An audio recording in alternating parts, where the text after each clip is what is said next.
चलिए भाई, नमस्कार साथियों, स्वागत है आप सभी का एमडी क्लासेस के यूट्यूब चैनल पे। बच्चों, आप सभी को पता है कि टेक्नीशियन ग्रेड 3 और 1 का रिजल्ट जारी हो चुका है, जिनमें उन बच्चों का लिस्ट जारी हो चुका है जिनका डीवी और मेडिकल होना है। रेलवे कुल मिला के 1 गुना बच्चों को ही डीवी और मेडिकल के लिए बुलाता है, और ये बहुत ज़रूरी प्रोसेस भी है कि अगर आप इतना सब कुछ पढ़ाई करने के बाद कहीं ऐसा ना हो किसी एक चीज़ की वजह से चूक जाए। तो इस वजह से 2024 से जब से रेलवे ने कहा कि हम रेगुलर होंगे, हम हर साल रेलवे के सभी साथियों के लिए डीवी और मेडिकल कराते हैं, और इस बार भी हम लोग करा रहे हैं।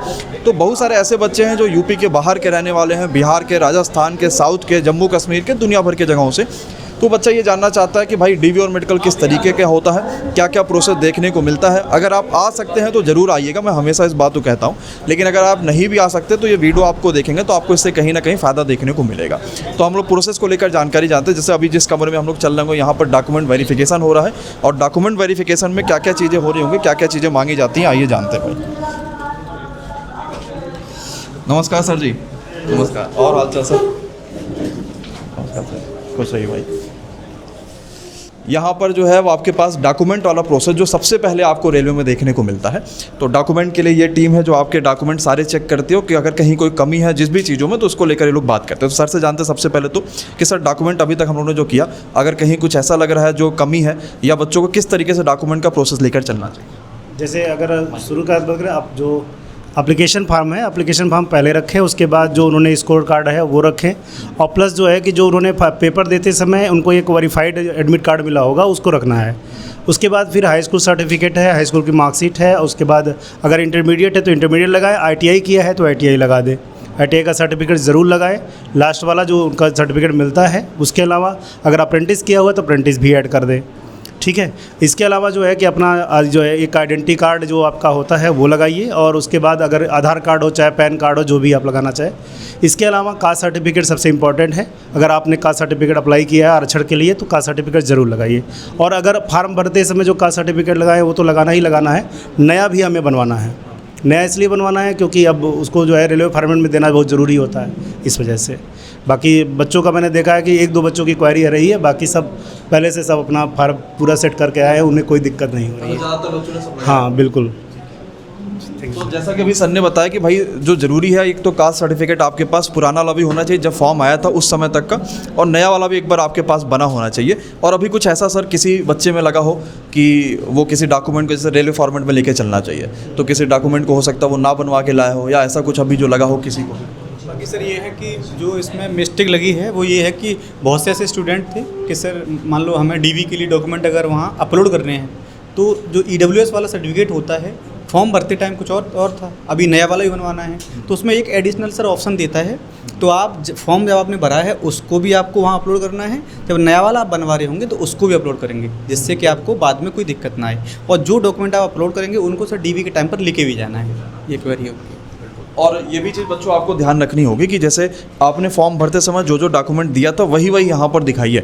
ऐसा ना हो कि आपने वहाँ पर मान लीजिए कि ग्रेजुएशन में कुछ चीज़ें नहीं दिखाई है, वो फिर भी यहाँ पर आप लेकर चले आएंगे तो आपके लिए वहाँ पर भी समस्या मिलेगी। तो जितना आपने करा है, ITI करा है, 12th करा, जो भी चीज़ें करा, जो आपने वहाँ दिया वही चीज़ें आप लेकर चलिए। और मान लीजिए कि आपके सर एक कोई सर्टिफिकेट वो दे दीजिए, मान लीजिए आपके डॉक्यूमेंट में कोई समस्या मिलती है, कुछ भी होता, तो आपको फॉर्म में भी यहाँ पर लिख दिया जाता है कि भाई आपके पास क्या डॉक्यूमेंट नहीं है, या क्या डॉक्यूमेंट आपके पास एक्स्ट्रा है जो आपको नहीं लाना था, आपके पास क्या नहीं जो आपको लेकर आना था। तो इस तरीके से डीवी का प्रोसेस देखने को मिलता है, और आपको ऑफिशियल में भी ऐसा ही कोई डीवी का प्रोसेस देखने को मिलेगा। ठीक है सर, धन्यवाद सर। तो साथियों, जब आपका मेडिकल होता है तो शुरुआती में सबसे जो पहले चेक करी जाती है वो होता है आपका BP चेक करना, शुगर चेक करना, या आपकी हाइट और वेट को चेक करना। वैसे ये बहुत ज़्यादा असर तो नहीं डालते, लेकिन फिर भी अगर मान लीजिए आपका शुगर ज़्यादा है तो आपको वो एक समय दे देते हैं कि यार इतने समय के बाद आइए, आपके हम शुगर को चेक करा लेते हैं। और ये एक ज़रूरी प्रोसेस भी है, मतलब असर तो नहीं डालता, लेकिन अगर आपका शुगर बहुत हाई मिलेगा तो आपको वहाँ से वो बाहर कर सकते हैं। तो ये वो जगह है जहाँ पर हम लोग BP, शुगर और यहाँ पर हाइट और बाकी सभी चीज़ें चेक कर रहे हैं। तो जैसे मान लीजिए हाइट अभी किसी बच्चे का चेक हो रहा है, तो ये हाइट आपको इस तरीके का देखने को मिलता है कि ये हाइट आपको पता चलता है लगभग कितना आ रहा होगा। ठीक है, जैसे इस बच्चे का पूरा प्रोसेस एक बार देख लेते हैं। तो 172 इनका आ रहा है, 172। तो 172 हाइट इस तरीके का देखने को मिला है। और हाइट में रेलवे की तरफ से कोई जो है वो लिमिटेशन नहीं है कि आपकी हाइट बहुत कम या बहुत ज़्यादा, तो कुछ भी देखने को मिलेगा। और वेट के लिए आपके पास ये वेट मशीन देखने को मिल रहा है, लगभग 72.90 किलो के हैं। ठीक है, सही एकदम एग्जैक्ट वेट रखा है। और यहाँ पर जो है वो बच्चों आपका जो बीपी चेकअप हो रहा है वो देखने को मिल रहा है और वहाँ पर आपके शुगर चेकअप को देखने को मिल रहा है। अभी जैसे इन साथी का बीपी चेक हो रहा है तो इस तरीके से आपको मशीन देखने को मिलती है और ये लगभग आप थोड़े समय में लगभग 1 मिनट 2 मिनट के अंदर बता देती है कि यार आपका बीपी जो है वो कितना यहाँ पर है। और जब भी किसी का बीपी चेक हो रहा है तो उस पर हाथ या बाकी चीज़ें नहीं रखी जाती हैं। जैसे इनका बीपी आप देख रहे हो 139 और 86 है, तो बीपी इनका लगभग कैसा है? हाँ ठीक है, बीपी ठीक है इनका। इनका बीपी लगभग नॉर्मल है और नॉर्मल जो बीपी है वो 120-80 आपको देखने को मिलना चाहिए, लेकिन इससे थोड़ा कम ज़्यादा क्योंकि गर्मी बहुत है तो ऑलरेडी सबका बीपी बहुत हाई रहता है ना, तो इस तरीके की चीज़ों को लेकर आपके पास जो है वो समस्या देखने को नहीं मिलेगी। अभी ये भी चीज़ जानना चाहेंगे कि क्या कोई ऐसा बच्चा भी रहा जिसका बीपी बहुत हाई रहा या किसी का बहुत ज़्यादा लो रहा? हाँ 1-2 हैं तो, लेकिन यह है कि उनका अगर 1 घंटे के ब्रेक के बाद क्या वो नॉर्मल रहता है। तो लो रहा उनका कि हाई रहा? मतलब ज़्यादा हाई वाले ज़्यादा रहते हैं। हाई वाले ही बच्चे था, तो ऐसा तो नहीं गर्मी की वजह से बीपी ज़्यादा बढ़ जाता? हाँ कोई चीज़ नहीं है कि कोई एक भैया आए थे वो पूरी रात जाग के आए थे तो उसका अच्छा, पूरी रात वो जगह थे इसलिए भी वो गया से आए थे। अच्छा, गया बिहार से। तो जब आप सही बात भी जब आप ट्रैवल करके आते हैं रातों को सही से नींद नहीं लेते तो बीपी सीधी सी बात है आपकी बढ़ जाएगी। और अगर बहुत हाई बीपी है तो उसका क्या उपाय होता है? ये है कि नमक पे मतलब सोडियम वगैरह कंट्रोल करना अपना, नमक को, नमक थोड़ा सा, हाँ जब बीपी आपकी ज़्यादा आई तो नमक पे थोड़ा कंट्रोल करिए और उसके बाद थोड़ा आराम करके भी चेकअप कराया जा सकता है। ठीक है, तो यहाँ वो प्रोसेस जहाँ पर आपका बीपी चेक हो रहा है, 2 मशीनें हैं जिससे सभी बच्चों के बीपी और सारी चीज़ें चेक होती हैं। अब चलते हैं शुगर वाली टीम के पास कि आपका जो शुगर होता है वो किस तरीके से चेक हो रहा है, क्या क्या चीज़ें हो रही हैं। कुछ चेक हुआ आप लोगों के नहीं अभी नहीं हुआ?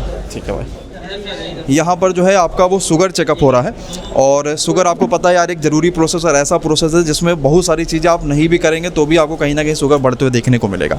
तो सब लोग से जानते हैं कि भाई शुगर जो हम लोग चेक कर रहे हैं अभी तक का वो चेक करने का प्रोसेस क्या है, किसी एक बच्चे का हम लोग शुगर चेक करके देखते हुए कि प्रोसेस क्या है और कैसे कैसे हम लोग कर रहे होंगे। सर शुगर कैसे चेक कर रहे हैं? शुगर हम लोग शुगर स्टेप्स वगैरह हमारे पास हैं जिनसे हम लोग शुगर चेक कर रहे हैं। अभी सर का हुआ है, रवि राठौर है, 95 mgdl इनका आया है, यानी 95 शुगर है। 95 इनका शुगर है। 80-120 की नॉर्मल रेंज होती है तो इनका शुगर एकदम सही है, कोई दिक्कत वाली बात नहीं है। अच्छा, तो लगभग वो बच्चे का 90-100 की नियर अबाउट दिखना। अच्छा, कोई ऐसा बच्चा जिनका शुगर बहुत ज़्यादा हाई देखने को मिला? का भी हुआ है, एक का था 210, उन्होंने पार्ले जी के 5 पैकेट बिस्किट खाए थे इसलिए उनका शुगर हाई आया था। पार्ले जी में शुगर होता ही है। और एक थे उनका लो आया था 64 था, तो स्ट्रेस ज़्यादा होगा, आए होंगे, पानी वगैरह कम पिया था इसलिए उनको बता दिया, उनको एडवाइस दे दिया है कि आपको सुबह वॉक करना है और मीठी चीज़ें नहीं खाना है, नीम के पत्ते खाना है, आपको शुगर के एक बार डॉक्टर को आप कंसल्ट कर सकते हैं जिससे आपकी शुगर ठीक हो जाए। और 210 शुगर आई है तो जैसे बच्चे जब आप यहाँ आते हैं तो आपको पार्ले पानी वगैरह देखने को मिलता है, लिमिट में खाइए, उन्होंने 5 उड़ा दिया, इस वजह से जो है वो आपको समस्याएं देखने को मिल रहा है। और कुछ ऐसी चीज़ जैसे ये बच्चे का देखिए आप चेक भी कर रहे हैं,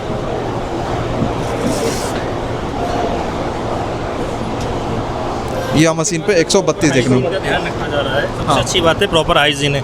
बच्चा आता है उससे सैनिटाइज करते हैं, उसके बाद उसका ब्लड निकलता है, फिर उसको कॉटन सैनिटाइज किया जाता है। मतलब हाइजीन का प्रॉपर ध्यान उसका रखा है, जैसे कोई बैक्टीरिया कोई वायरस उसकी बॉडी में ना जा सके। मतलब पूरा हाइजीन का हम लोग प्रॉपर ध्यान रखते हैं। और ये बहुत ज़रूरी बात इन्होंने कही है क्योंकि हम बॉडी के अंदर कोई चीज़ लेकर जा रहे हैं, सुई लेकर जा रहे हैं, अगर वो सुई बदलते नहीं रहेंगे तो शायद हो सकता है किसी को बीमारी हो दूसरे को हो जाए और वो नहीं होनी चाहिए। इसलिए जो भी शुगर चेक कर रहे हैं आप देखेंगे उनके हाथ में ग्लव्स आपको देखने को मिल जाएंगे, सैनिटाइज़र की बोतल रखी हुई है कि उससे पहले और उसके बाद में वो लगातार सैनिटाइजर का यूज कर रहे हैं। ये वो मशीन है जिसको गन बोलते हैं और ये आपका फीवर चेक करता है, यानी कि आपको टेम्परेचर कितना वो, तो अब तो गर्मी में फिर भी टेम्परेचर ज़्यादा ही रहता होगा? नहीं सर, नॉर्मल ही आता है। ठीक है, तो बच्चों ये वाला जो प्रोसेस है यहाँ पर आपको आई चेकअप देखने को मिलता है। आपको पता है क्या रेलवे की लगभग ज़्यादातर परीक्षाओं में आई की सबसे ज़्यादा जो है चेकअप की आवश्यकता होती है।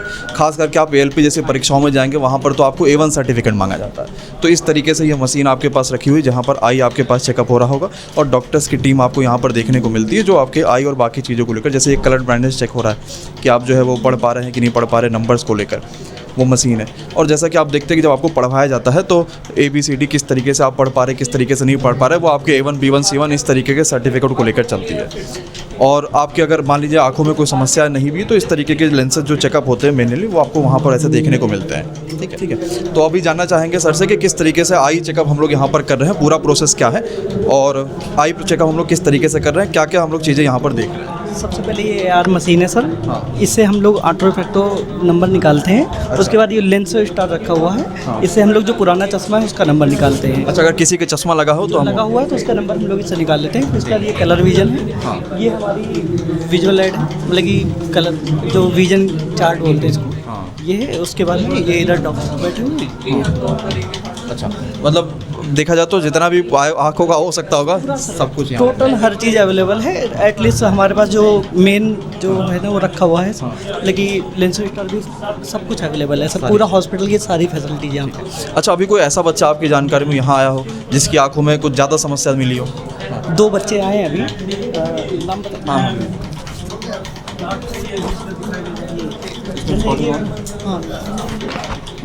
विनय कुमार वर्मा है, जो इसका कलर विजन एब्नॉर्मल था। अच्छा, हाँ, ये नॉर्मल। अच्छा, कलर विजन इनके पास, कलर विजन ऑलरेडी था। ऐसा ही एक विकास कनौजिया करके था बच्चा, वो भी एब्नॉर्मल है। वैसे सर एक बच्चा और है नीतीश कुमार करके, वो भी हाँ यहीं पर ही, वो भी कलर विजन एब्नॉर्मल। अच्छा, मान लीजिए किसी को कलर विजन है तो क्या वो सही हो सकता है?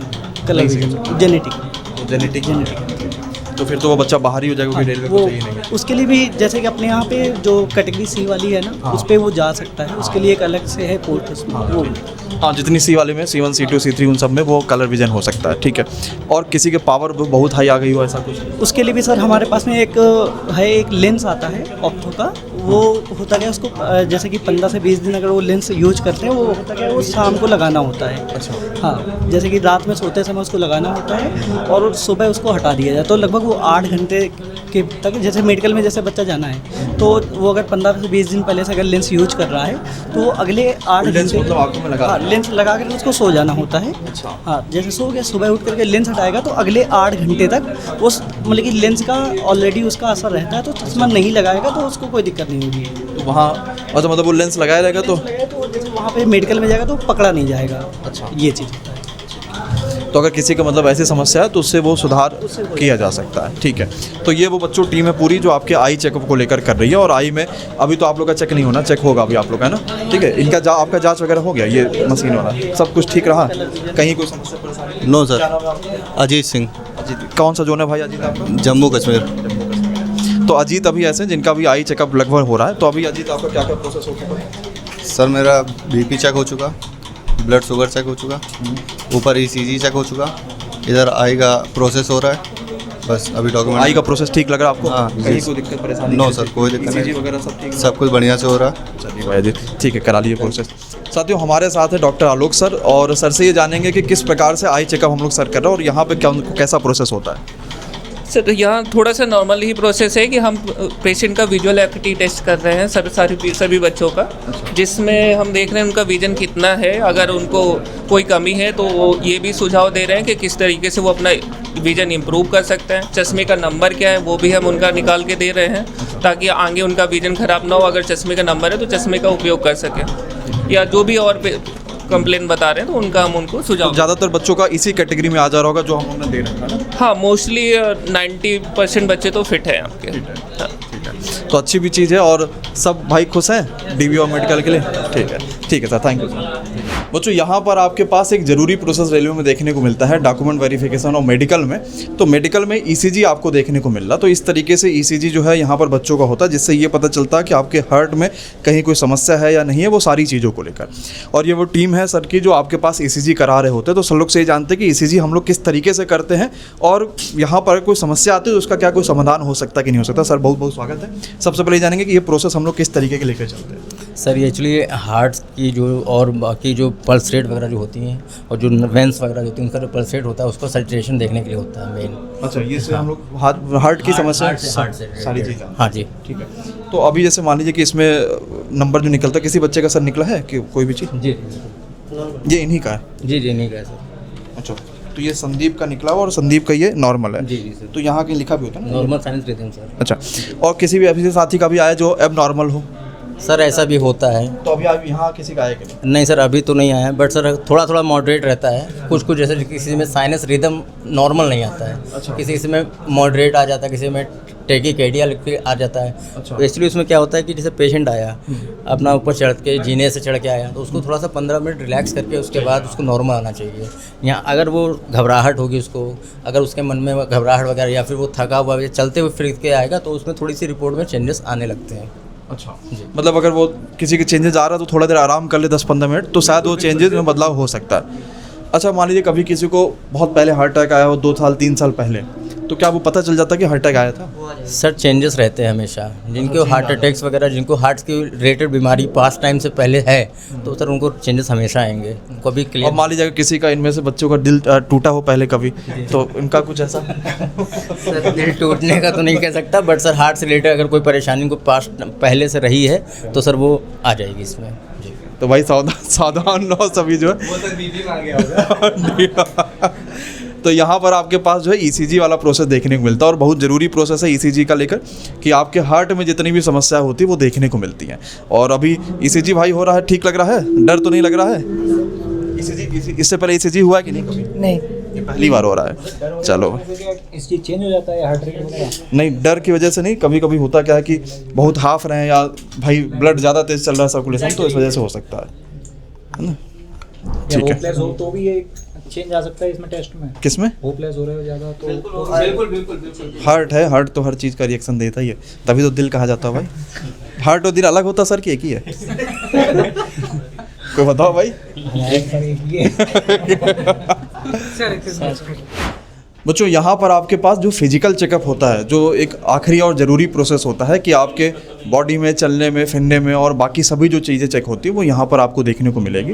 तो सर हमारे साथ हैं और सर से ये जानेंगे कि हम लोग फिजिकल में क्या क्या चीज़ें चेक करें, इन सभी चीज़ों पर जानेंगे। तो सर बहुत बहुत स्वागत है पहले तो। और बच्चों के हम लोग फिजिकल में जो चेक कर रहे हैं वो क्या क्या चीज़ें सर चेक? फिजिकल में सर फिजिकली जैसे हाथ पैर देखते हैं, चलने के लिए देखते हैं, और क्लब फुट वगैरह देखते हैं, और हाइड्रोसील देखते हैं, वेरिकोज वेन वगैरह देखते हैं। यानी लगभग आपके रेलवे में जितने भी प्रोसेस होते हैं फिजिकल को लेकर, कि क्योंकि टेक्नीशियन है, ऐसा तो है नहीं कि एलपी जहाँ पर A1 चाहिए, ये टेक्नीशियन है, तो कभी कभार होता क्या है कि आपको बस ऊपरी चेकअप हो जाता है कि भाई आप चलते फिरते ठीक चल रहे हैं कि नहीं चल रहे हैं, इन सभी चीज़ों का आपको चेकअप देखने को मिल जाता है। अभी कोई सर ऐसा बच्चा जिसमें आपको कुछ अबनॉर्मल लगा हो या चलने फिरने में कोई समस्या देखने को मिल रही हो? नहीं, अब नॉर्मल एक बच्चे का था, लेकिन उसने सर्टिफिकेट अपना बनवाया हुआ था। अच्छा, हैंडीकैम का? अच्छा, एक्सीडेंटली हुआ था। और बच्चे और कोई बच्चे में ऐसी दिक्कत नहीं आई है। ठीक है। अच्छा, मान लीजिए सर किसी का अगर ऐसा होता है कि एक्सीडेंट हुआ या कुछ भी ऐसा हो कि उसके पैरों में कोई समस्या आ गई, हाथों में आ गई, तो उसको क्या उपाय किया जा सकता है कि वो ठीक हो जाए? तो उसके लिए एक तो ट्रीटमेंट कराए अपना, और अगर कुछ ऐसा आता है तो उसका सर्टिफिकेट बनता है, वो हैंडीकैम के सर्टिफिकेट का सर्टिफिकेट बनता है।